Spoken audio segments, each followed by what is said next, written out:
Donc vous comprenez que Marie en elle-même représente, j'explique des mystères. Donc Marie en elle-même représente deux temps. Elle représente le temps de la loi, elle représente le temps de la grâce. C'est ça le fils dans le ventre de Marie. Le fils dans le ventre de Marie, c'est Marie dans deux temps. C'est Marie la loi et Marie la grâce. Je vais aller vite là-bas. Parce que je dois conclure aujourd'hui. Parce que le samedi prochain, nous allons faire notre émission spéciale. Les ministres face au peuple. Deuxième édition. Nous parlerons des démons, des liens, des malédictions, du combat spirituel. Je prendrai les questions. Préparez vos questions parce que le samedi prochain, à partir de 15h jusqu'à 20h, heure d'ici. Donc, ça va être de 21h à 1h du matin de Paris. Je serai avec vous sur le thème du combat spirituel, les malédictions, les liens de famille, les ministres face au peuple. Deuxième édition. Préparez vos questions, j'y répondrai. C'est pourquoi on va conclure Judas et Tamar aujourd'hui. Souffrez encore dans 30 minutes. Nous allons conclure. Dans la naissance, Tamar manifeste donc deux peuples. La Bible dit que le premier fit sortir sa main. On imite du fil cramoisi. Il retira sa main. Le deuxième, celui qui était sorti en premier. Vous comprenez ce que nous disons? Donc, dans le ventre de Tamar, les deux enfants sont les deux peuples. Il y a un peuple qui reçoit les fils cramoisis par sa main, mais qui ne sort pas en premier. J'avais expliqué ces choses. J'ai expliqué que la main, c'est la parole. Je vais vous donner l'écriture. Laissez-moi vous donner l'écriture pour expliquer cela. Il y en a beaucoup. Il y a beaucoup des écritures. Mais je vais vous donner quelques écritures. Deux écritures suffiront pour faire comprendre ces choses. Je crois que je vais dans le livre des rois. Un roi. Allons voir si je peux trouver cette écriture-là. C'est ce que je voudrais. Dans les livres de un roi, il est dit ceci. Souffrez, hein? Souffrez, s'il vous plaît.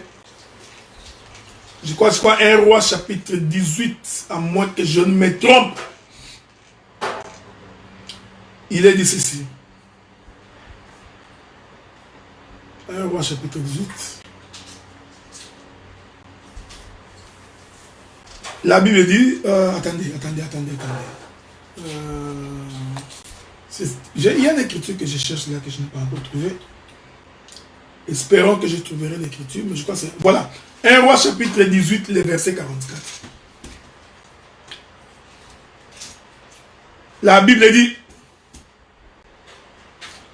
1 roi chapitre 18, verset 44, il est écrit, à la 7e fois, il dit, voici un petit nuage qui s'élève de la mer et qui est comme la paume de la main d'un homme. Et Élie dit, monte, dit à Akab, attelle et descend afin que la pluie ne t'arrête pas. Donc, le prophète Élie nous explique ici qu'en réalité, la paume de la main que tu as vue, les nuages que tu as vus ayant la forme de la paume d'une main, en réalité, c'est une pluie. Donc, les 5 doigts que tu vois, c'est une pluie. Ok?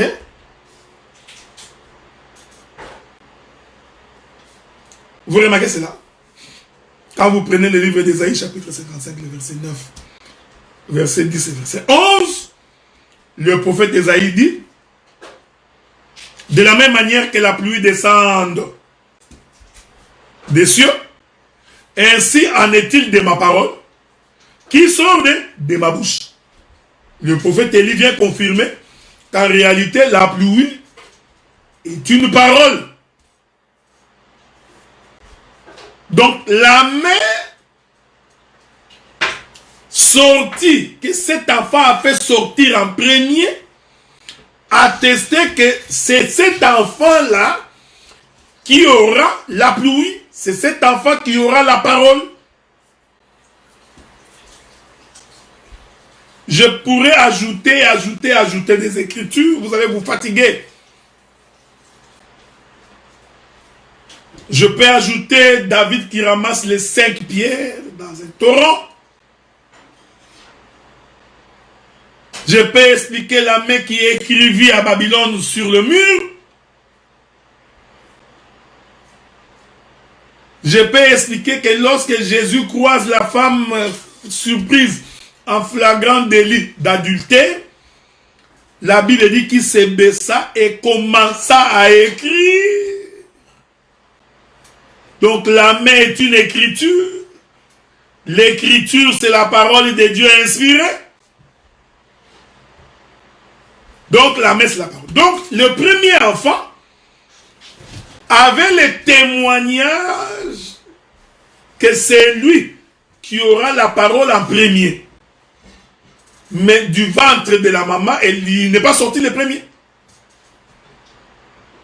Et la Bible dit qu'on mit dans sa main un fil cramoisi. Disons, souvenez-vous, j'ai donné beaucoup d'écritures là-dessus, mais c'est pourquoi des fois il faut retourner là où nous étions pour saisir beaucoup de choses que nous avions dit. Prenons quelques écritures. Je donne d'abord comme ça parce que je vais revenir bientôt. Quand vous prenez Exode chapitre 26, Exode chapitre 26, verset 31, la Bible dit tu feras un voile bleu. Je suis dans Exode 26, 31.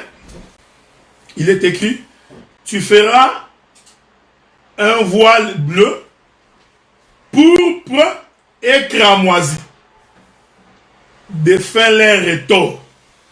Il sera artistement travaillé et l'on y représentera de chérubins. Vous pouvez lire tous les livres d'Exode, il y en a beaucoup là-bas. Je voudrais encore vous ajouter une autre écriture. Dans les livres de Josué, je vous avais donné cette écriture-là une fois. Josué chapitre 2, verset 18. À notre entrée dans les pays, attache ces cordons de fil cramoisi à la fenêtre. Est-ce que vous avez remarqué? Je reprends ça. À notre entrée dans les pays, attache ces cordons de fil cramoisi à la fenêtre par laquelle tu nous fais descendre et recueille auprès de toi dans la maison de ton père, de ta mère, tes frères et toute la famille de ton père. Souvenez-vous que lorsque j'avais expliqué la prise de Jéricho, je vous avais dit que pour que cette femme, la prostituée, soit sauvée, elle devait donc entrer dans la maison avec tous les membres de sa famille. Et les espions ont dit à cette femme, tu prendras un fil cramoisi que tu attacheras à la fenêtre. Donc nous comprenons que la fenêtre ici, c'est une main. Conformément à la naissance des enfants de Tamar, le premier fait sortir sa main, le fil cramoisi attaché pour attester de la parole qui sauve. Or, pour que Rahab la prostituée soit sauvée, il fallait que le fil cramoisi soit attaché à la fenêtre. Et j'ai dit ici que la fenêtre est une main. Ok? La fenêtre, c'est... Tu voudrais que j'entre dans les détails? La fenêtre est une porte. Déjà, il ne faut pas être étonné, la fenêtre est une main. La fenêtre ici, c'est la parole. C'est là où est attaché le fil cramoisi. Oh, le fil cramoisi symbolisait aussi l'œuvre de la croix. Parce que cramoisi, c'est la couleur rouge. Nous donnerons les détails quand nous parlerons du rouge écarlate et pourpre cramoisi. Dans les vêtements sacerdotaux d'Aaron, nous entrerons dans ces détails. Est-ce que vous comprenez? Donc, nous comprenons ici que cette femme, Rahab la prostituée, représente la femme qui a trouvé grâce. Oh, la femme qui trouve grâce, c'est nous l'église. Nous avons donc trouvé grâce au moyen de la parole et au moyen de l'œuvre de la croix. Je vais insister maintenant. L'œuvre de la croix veut dire quelqu'un a pris ta place. Toi qui étais un pécheur. Toi qui vivais selon le monde. Toi qui étais conduit selon les trains de ce monde. Toi qui étais conduit selon les dieux de ce siècle. Par l'œuvre de la croix, le Seigneur t'a justifié. Il t'a sanctifié et il t'a purifié. Voilà pourquoi je n'ai jamais cru que quelqu'un ne peut pas prétendre qu'il connaît Dieu et qu'il continue à vivre dans les péchés. Voilà pourquoi Dieu avait dit, les espions ont dit à Rahab, il faudrait que les membres de ta famille soient recueillis dans ta maison. Dans la maison. J'avais expliqué qu'entrer dans la maison veut dire abandonner les péchés, abandonner le monde, abandonner l'extérieur, entrer. Parce que c'est seulement là où à l'intérieur qu'il y a le fil cramoisi. C'est l'état qui me manque parce que je voulais expliquer que même le sang sur les linteaux de la porte dans le pays d'Exode, c'était le fil cramoisi. Quand l'ange exterminateur passait, il ne pouvait pas toucher ce qui était à la maison parce qu'il y avait les signes du sang dans les linteaux de la porte. C'est ça le fil cramoisi. Ici, les linteaux de la porte, c'est ça même la fenêtre. Parce que les saluts frais, c'est par la fenêtre. Avez-vous remarqué cette chose? Les espions, pour entrer dans la maison de Rahab la prostituée, ils sont entrés par la porte. Mais pour sortir, ils doivent sortir par la fenêtre. L'Écriture dit qu'ils sortirent par la fenêtre. Donc c'est sur le fil cramoisi qu'ils sont descendus. Mais en entrant, ils sont entrés par la porte. Donc nous comprenons que cette fenêtre est une porte. Parce que techniquement, quelqu'un ne peut pas sortir par la fenêtre. C'est un voleur. Donc prophétiquement, la fenêtre là, c'est une porte. C'est pourquoi dans l'arche de Noé, je vous avais dit ces choses, frère. Dans l'arche de Noé, tous les animaux sont entrés par la porte. Même l'oiseau qui vole, il est entré par la porte. Mais pour sortir de l'arche, il a fallu que Noé ouvre d'abord la fenêtre. Et l'Écriture dit que lorsque la colombe est sortie par la fenêtre, la colombe va ramasser une feuille d'olive et va venir poser cette feuille sur la fenêtre, là où elle était sortie. Bien-aimé dans le Seigneur, tu ne peux pas rentrer dans la maison de Dieu tel que tu étais entré et tu ressors tel que tu étais entré. Non, je ne crois pas à cet évangile-là. Donc nous comprenons que ces premiers enfants représentaient l'Église. Nous qui sommes sauvés. Mais dans la naissance, je vous avais dit, celle qui avait le fil cramoisi et attaché à la main n'est pas née en premier. Celui qui est né en premier, c'est l'autre. C'est pourquoi la sage femme a dit, quelle brèche. J'ai laissé une porte pour qu'il puisse sortir. Et j'ai dit, celui qui était sorti en premier, c'est Israël. Je répète, j'ai pris le Dieu de Salomon. Or, le Dieu de Salomon dit, il n'y a rien de nouveau sur la terre. Ce qui est, c'est ce qui a été, c'est ce qui sera. Donc, nous comprenons que quand Tamar donne naissance, Tamar est en train de répéter sa propre vie. Que le Saint-Esprit t'aide à comprendre ces choses. Et cela est salutaire pour ta vie. Tamar répète sa propre vie dans la naissance de ses enfants. Quelle était la vie de Tamar? Les 3 premiers fils de Jacob ne lui ont pas donné la vie. Tamar, ici, représente un sacerdoce. C'est le sacerdoce de Moïse, c'est le sacerdoce de la mort. Le même Tamar va rencontrer Juda et va tomber enceinte. Ici, Tamar représente un autre sacerdoce. C'est le sacerdoce de la vie. Est-ce que vous voyez ça? Toujours dans Tamar. Quand Tamar donne naissance, elle répète les mêmes choses. Nous avons les premiers fils qui sortent sans les fils cramoisis attachés à la main. Or, nous comprenons que sans les fils cramoisis attachés à la main, cela veut dire que tu n'as ni la parole, ni la reconnaissance de l'œuvre de la croix. Parce que j'ai démontré que les fils cramoisis, c'est l'œuvre de la croix qui se manifeste au moyen de la parole. Donc, les enfants de Tamar sont en train de répéter Tamar.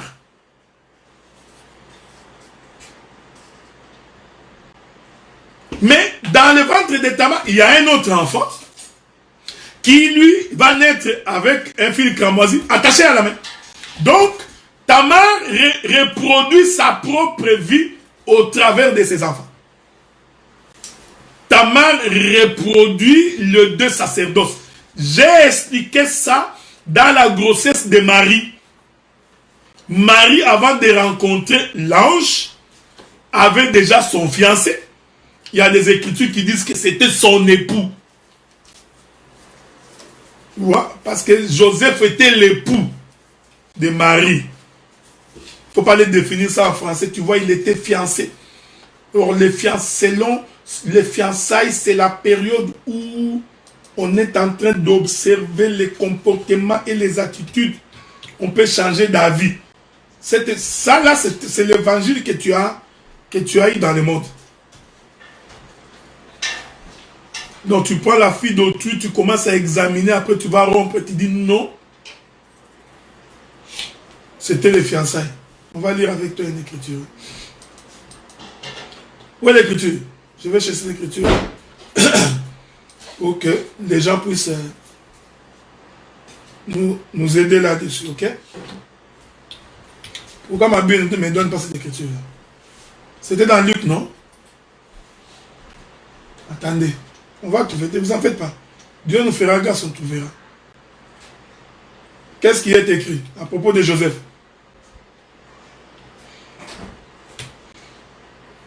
Pourquoi j'ai trouvé cette écriture-là? Bon, ne vous en faites pas, même si ça fouille. On finira par trouver l'écriture. Je voudrais... Matthieu, là où nous avons lu, la Bible est bonne, hein? Là on a lu, Matthieu chapitre 1, verset 20. Lisons, non? Qu'est-ce qui est écrit? La Bible dit ceci. Comme il pensait, voici un ange du Seigneur. Ah, sois béni mon bien-aimé Guylaine. Commençons par le verset 18. Matthieu chapitre 1, verset 18. Voici de quelle manière arriva la naissance de Jésus, Marie, sa mère, ayant été fiancée. Là tu as bien lu. Marie était fiancée à Joseph, se trouvant enceinte par la vertu du Saint-Esprit avant qu'ils eussent habité ensemble. Amen. Il n'y a pas de problème. Verset 19. Joseph, virgule, son époux. Joseph, virgule, son époux, qui était un homme de bien et qui ne voulait pas la diffamer, se proposa de rompre secrètement avec elle. Oh, mais comment tu vas rompre? Voyez-vous, frère? Parce que l'écriture dit, pour qu'il y ait rupture, selon la Bible, il faut qu'il y ait infidélité, adultère. Donc, Ici, Matthieu nous confirme que Joseph était l'époux. Il était donc le mari de Marie. La Bible continue. Comme il pensait, voici un ange du Seigneur lui apparut en songe et dit, Joseph, fils de David, ne crains pas de prendre avec ton mari, virgule, ta femme. Ta femme. Donc les fiançailles ici, c'est le mariage. Donc Marie était bel et bien la femme de Joseph. Vous comprenez cette chose? C'était bel et bien la femme de Joseph. Et donc Dieu a donc pris la femme d'autrui. Il y a beaucoup de choses à dire ici. Beaucoup de choses. Quand Dieu prend la femme d'autrui, il faut refuser de t'approprier cette écriture. Parce que Dieu, en prenant la femme d'autrui, Dieu annonce, il est en train d'annoncer les mystères du royaume. Est-ce que tu veux que je te scandalise? Le fait que Dieu a pris la femme d'autrui, cet enfant devait mourir. J'aime la Bible.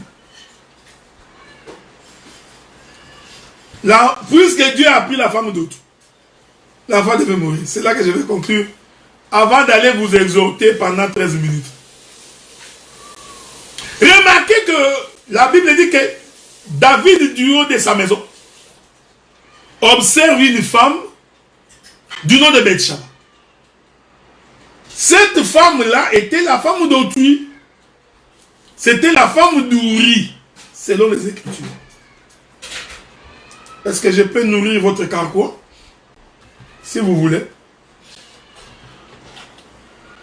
En espérant que je vais trouver cette écriture-là.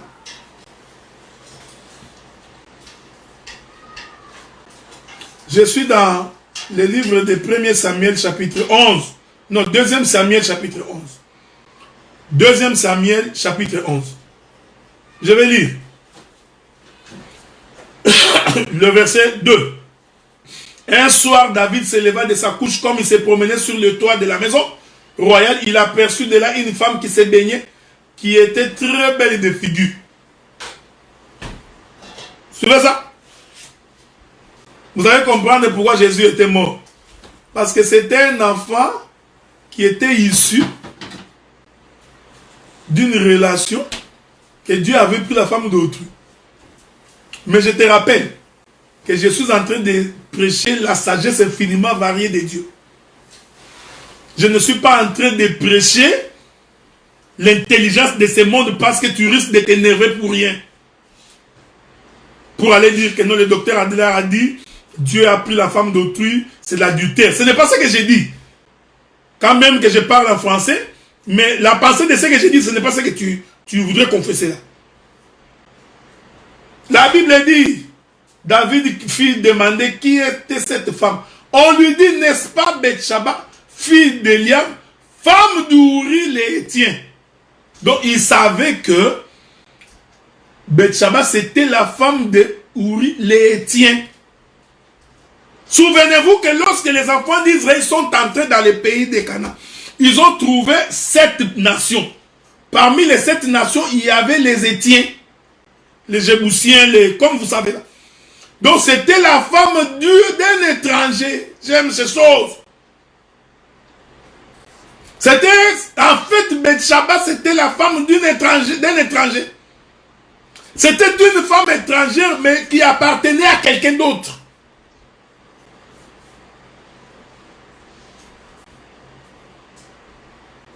David va décider de prendre la femme d'Uri. Remarquez que cette femme, tout le temps qu'elle avait vécu avec Uri, cette femme n'avait jamais donné naissance à un enfant. Nous comprenons que la femme était vierge. Remarquez cela. Donc, tout le temps que cette femme vivait avec Uri, si vous voulez parler en bon français, Uri, mais je dis Uri, parce que je crois que ça fait beau. Cette femme n'a jamais eu d'enfant avec Uri. Donc nous comprenons que ici, Uri représente Er, Onan et Sheila. En d'autres termes, Uri représente Joseph. Est-ce que vous comprenez ces choses, frère? Donc Uri ici représente Joseph. Il représente les sacerdoces de Moïse, qui ne donnent pas de fils. Quand tu vois un prédicateur prêchant pendant plusieurs années, sans donner naissance aux autres prédicateurs, comprends tout simplement que c'est Uri. Il y a beaucoup de prédicateurs ouristes. 15 ans, 20 ans, 25 ans, 30 ans. Il mourra au trône, chef coutumier. Il ne donne aucune naissance. Nous n'avons personne pour témoigner que tu vois ce prédicateur ici, il est devenu prédicateur par la main de tel. Non, il n'y en a pas. Je vous informe en passant. Ça c'est entre nous. Hein? L'année prochaine, au mois d'août, nous serons à Bedford, en Angleterre. Nous allons aller faire la main d'association d'un autre de nos fils qui va devenir notre collègue dans la foi.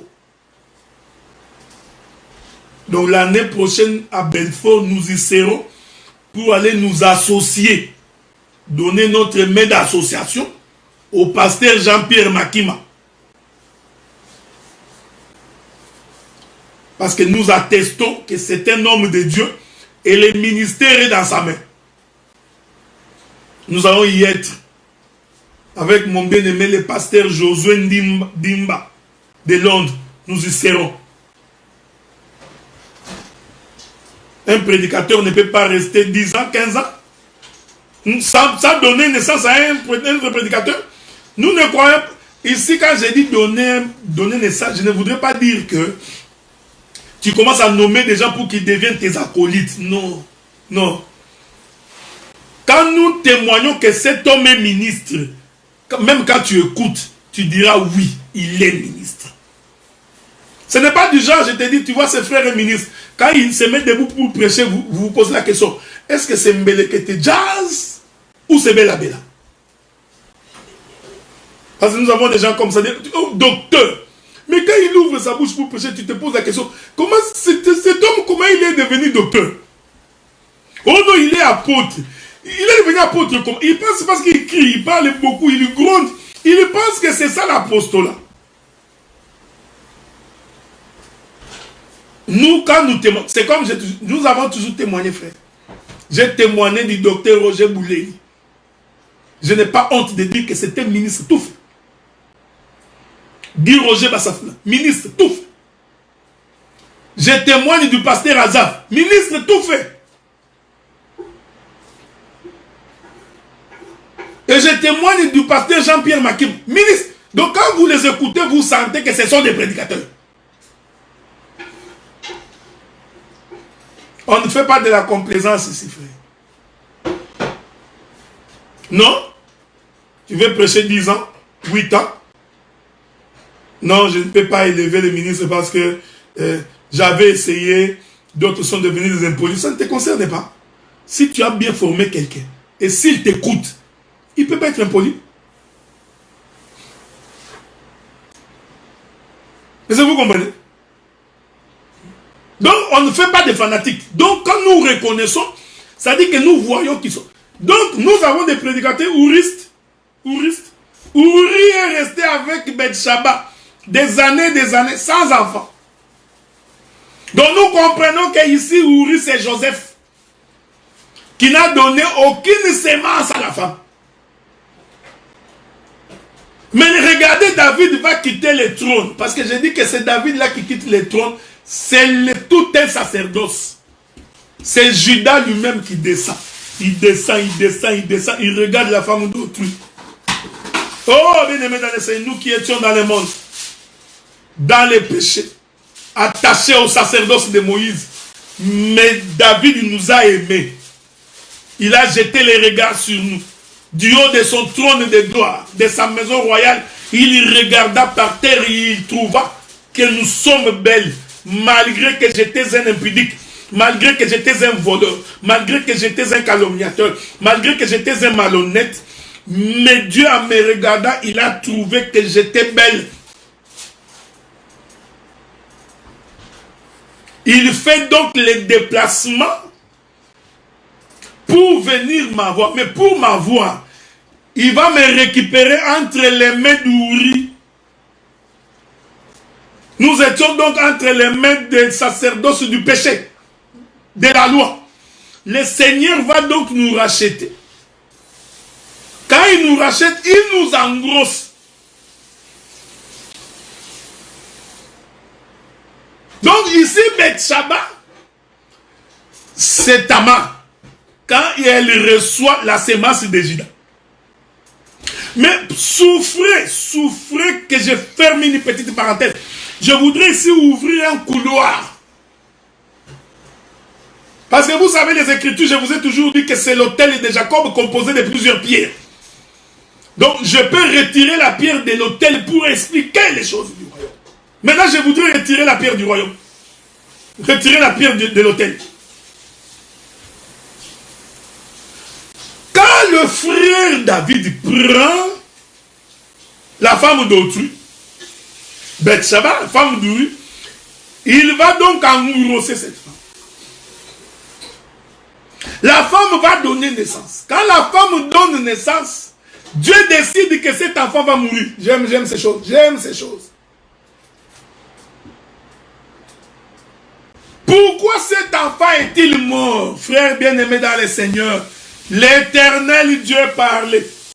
Dieu parle tantôt d'une manière, tantôt d'une autre, mais les hommes ne prennent pas garde. Pourquoi l'enfant de David, le premier qui est né de la relation de David avec Bethsheba, pourquoi cet enfant est mort? Tu vois le ministère? Parce que ce premier enfant-là représentait la première venue de Jésus. Or, dans sa première venue, Jésus devait mourir. C'est pourquoi, lorsque Dieu récupère la femme de Joseph, je vous ai dit que Marie, c'était la femme de Joseph, la femme d'autrui. J'ai identifié Joseph à Uri, je l'ai identifié à un sacerdoce, le sacerdoce de Moïse. Quand Dieu récupère Marie, Marie tombe enceinte, l'enfant naît. Quand l'enfant naît, je vais lire avec vous le livre de Luc. Prenons le livre de Luc pour aller voir la mort du fils de Bethsheba. Prenons le livre de Luc. Quelle est l'écriture que je suis en train de chercher? Souffrez, hein?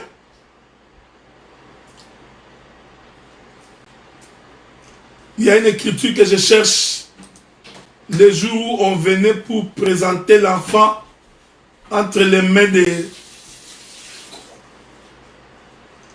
de Jésus. Est-ce que quelqu'un peut m'aider là-dessus? Mon bien-aimé, il est où cette écriture? Voilà, Luc chapitre 2. Luc chapitre 2. Mon bien-aimé Jimmy, tu feras comme on fait d'habitude. J'ai parlé pendant 1h30, mais je parle encore parce qu'il faut que j'ai compris. Luc chapitre 2, verset 22. Quand le jour de la purification fut accompli, selon la loi de Moïse, Joseph et Marie les portèrent à Jérusalem pour les présenter au Seigneur. Suivant ce qui est écrit dans la loi du Seigneur, tout mâle premier-né sera consacré au Seigneur. Et pour offrir en sacrifice 2 tourterelles ou 2 jeunes pigeons, comme cela est prescrit dans la loi du Seigneur. Et voici, il y avait à Jérusalem un homme âgé Siméon. Cet homme était juste et pieux. Il attendait la consolation d'Israël et l'Esprit Saint était sur lui. Il a été averti divinement par le Saint-Esprit qu'il ne mourrait point avant d'avoir vu le Christ du Seigneur. Il vint au temple poussé par l'Esprit. Et comme les parents apportaient le petit enfant Jésus pour accomplir à son égard ce que ordonnait la loi, il est reçu dans ses bras, béni Dieu et dit, maintenant Seigneur, tu laisses ton serviteur s'en aller en paix, selon ta parole. Car mes yeux ont vu ton salut. Salut que tu as préparé devant tout le peuple. Lumière pour éclairer les nations. Gloire d'Israël, ton peuple. Son père et sa mère étaient dans l'admiration de ces choses qu'on disait de lui. Siméon les bénit et dit à Marie, sa mère, voici cet enfant. Voici. J'explique la mort de Jésus. Il dit, voici cet enfant est destiné à amener la chute et le relèvement de plusieurs en Israël et à devenir un signe qui provoquera la contradiction. Il ne s'arrête pas là. Et à toi, une épée te transpercera l'âme afin que les pensées de beaucoup de cœurs soient révélées. Avez-vous lu cette écriture? Quand on présente Jésus, le prophète Siméon prophétise déjà sur la mort de Jésus. Là, il est encore bébé. Il dit, cet enfant ici fera la chute de beaucoup. Et le relèvement de plusieurs. Il sera un sujet de contradiction. Mais souffrez, souffrez. Comme on dit en français, l'abondance des biens ne nuisant pas. Je vais vous ajouter notre écriture. Espérons que je vais la trouver, cette écriture-là. Laissez-moi vous trouver notre écriture. Il est écrit ceci. Avec votre permission. Prenons une écriture. La Bible dit. Je suis dans... Il y a une écriture que je sais que je n'ai pas encore trouvée. L'écriture où les mages sont venus voir la naissance de Jésus. Souffrez, hein? Matthieu. Matthieu, chapitre 2. C'est là. Ok? Vous pouvez lire le livre de Matthieu, chapitre 2. Le verset 21. Il est écrit. Non, le verset 11. Matthieu, chapitre 2, verset 11. Quand ils entrèrent dans la maison, virent le petit enfant avec Marie, sa mère, se prosternèrent et l'adorèrent. Ils ouvrirent ensuite leur trésor et lui offrirent en présent de l'or, de l'encens et de la myrrhe. Avez-vous remarqué? Le jour de la naissance de Jésus, il a reçu 3 offrandes. De l'or, de la myrrhe et de l'encens. Je laisse à côté l'or, parce que l'or représente la divinité. Ce n'est pas ce qui m'intéresse pour l'instant. Mais regardez que il reçoit également l'encens et la myrrhe. Pour comprendre l'encens, il faut aller lire les sacrifices qui se faisaient au parvis. Vous allez comprendre que l'encens représente le parfum, représente l'œuvre de la croix, représente la mort. Quand vous lisez les autres versions, la Bible dit qu'ils apportaient des aromates. C'était un signe pour annoncer l'enfant qui vient de naître ici mourra. Est-ce que vous remarquez cette chose? L'enfant qui vient de naître ici va mourir. C'est-à-dire, il est né pour mourir. J'insiste. Il est né pour mourir. C'est pourquoi le jour où Pierre dit à Jésus, certainement que tu ne mourras pas, Jésus lui dit, arrière de moi, Satan. Parce que les pensées que tu as là, ce ne sont pas les pensées de Dieu. Donc, la naissance de Jésus, il est né pour mourir. Pourquoi Jésus est-il né pour mourir? Parce que Marie, c'était la femme de Joseph. Et Dieu s'est approprié la femme de quelqu'un. Et cet enfant qui naîtra devrait mourir. C'est pourquoi lorsque David a pris Bathsheba, qui était la femme d'Uri, dès que l'enfant est né, David, dans sa logique humaine, s'est mis en prière en espérant que Dieu va épargner. Non. Dieu a donné la mort à cet enfant. Parce que cette mort de l'enfant C'est tout un sacerdoce, frère. C'est-à-dire, c'est la première venue de Jésus. C'est pourquoi de la même femme, Salomon va naître. Oh, Salomon. C'est le Saint-Esprit. Avez-vous remarqué cette chose? Donc, nous comprenons que Tamar qui donne naissance, en réalité, il était en train de manifester deux sacerdoces. Les sacerdoces de Moïse et les sacerdoces de Jésus. Le premier sacerdoce apportant la mort, le deuxième qui apporte la vie. C'est par la loi que j'ai connu le péché. La vie éternelle, je l'ai connue par Christ Jésus. Avez-vous remarqué cette chose? C'est pourquoi, pendant toute ma démarche, j'ai expliqué, interprété, juste pour vous rassurer, que celui qui a reçu la sémence de Dieu, celui qui a reçu la parole de Dieu, doit être un homme transformé, un homme changé. Puisque je vous avais fait la parole, que je dirais un mot sur l'église des réveils, les églises des réveils.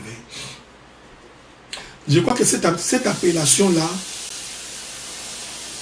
on en parlera la prochaine fois. Parce que si je voudrais entrer ici, je risque d'aller toucher les vêtements sacerdotaux d'Aaron. On risque de parler beaucoup de choses. J'ai conclu mon intervention. Je me permets donc de conclure mon intervention d'aujourd'hui. Pendant, je crois, 6 à 7 mois, je me suis efforcé d'expliquer toute la démarche de Judas et de Tamar.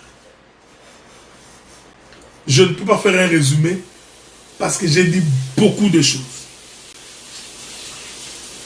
Et je vous prie de toujours vous référer sur ma page Facebook pour avoir les détails, ou vous avez également le choix d'aller sur ma page YouTube. Vous trouverez également toutes ces prédications dans son rendez-vous. Comprenez, bien aimés dans le Seigneur, que lorsque nous prêchons l'évangile, c'est pour que nous puissions avoir des hommes transformés, des hommes changés, des hommes qui connaissent le Seigneur. Ma prière est que le Seigneur de gloire touche votre âme, votre esprit, afin que vous compreniez la raison de votre vie, la raison de votre existence, la raison pour laquelle vous êtes attachés à Dieu. Quand vous comprenez ces choses, vous vous attacherez davantage à Dieu et vous resterez auprès de lui. Si la parole ne trouve pas place dans votre cœur, alors il se pose un sérieux problème du salut. Il se pose un sérieux problème de la rédemption. J'ai conclu pour dire, suivez-nous sur la 3xW, radiodelevangile.com. Nous avons presque fini. Tout est très fin. Et je crois que si le Seigneur nous prête vie, le samedi prochain, nous serons en direct et sur Facebook et sur la radio. Nous bénissons le bien-aimé qui nous a fait cadeau de ces beaux micros, ces beaux micros professionnels. Nous aide Delphin, que Dieu te bénisse. Nous bénissons également le bien-aimé Jimmy pour le travail que tu as accompli. Continue toujours à nous récupérer toutes ces prédications qui sont sur YouTube pour les transformer en audio afin d'alimenter notre radio. Et quand nous commencerons le direct, nous allons donc maintenant aligner les différentes émissions.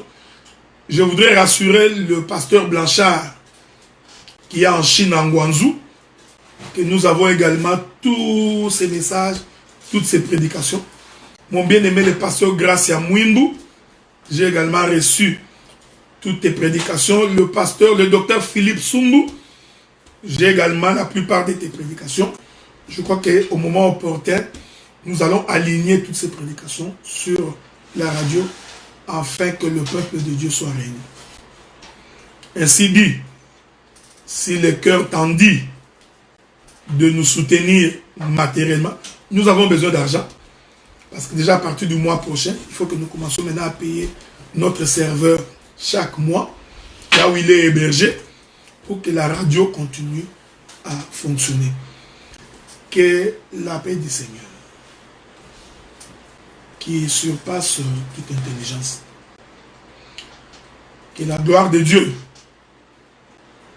qui marcha avec Moïse, soit l'apanage de tout un chacun de vous. Ma prière est que, quoi qu'il arrive, que le Seigneur ne puisse pas t'abandonner, même lorsque tu traverseras par la vallée de l'ombre de la mort. Je suis certifié que le Seigneur ne peut pas t'abandonner et qu'il marchera toujours avec toi et qu'il te soutiendra quelles que soient les difficultés. C'est comme je disais, le samedi prochain, nous ferons notre deuxième édition de l'émission Le ministre face au peuple. Et c'est comme je vous ai dit, le samedi prochain, nous parlerons du combat spirituel. Nous parlerons de liens, de malédictions. Donc pendant 5 heures, je serai là en train de recevoir vos questions. Et je me ferai un réel plaisir de répondre à toutes vos questions. Je sais que vous êtes restés très tard pour nous suivre, spécialement vous qui êtes en Europe, il est presque minuit moins. Que Dieu se souvienne de vous, qu'il vous garde, qu'il vous protège et que la paix du Seigneur soit avec vous dans le précieux nom du Seigneur.